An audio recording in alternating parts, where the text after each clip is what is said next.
আমি এই পথ দিয়ে যাচ্ছিলাম, হঠাৎ করে চোখে পড়লো রাস্তাতে এই যে ডিমের খোলস। আমার সামনে অনেকগুলো ডিমের খোসা পড়ে আছে, ভেতরটা নাই, শুধু খোলস। একসময় এগুলোর ভেতরে জীবন ছিল, শক্ত মনে হলেও একটু চাপে ভেঙে গেছে। আমাদের সমাজটাও ঠিক অনেকটাই এমন।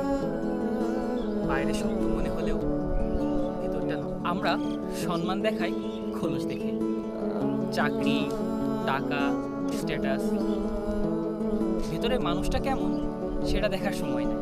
ডিমের খোসা দিয়ে আর কিছু জন্মায় না, ঠিক তেমনই শুধু বাহ্যিক চাকচক্য দিয়ে একটা সুস্থ সমাজ গড়ে ওঠে না।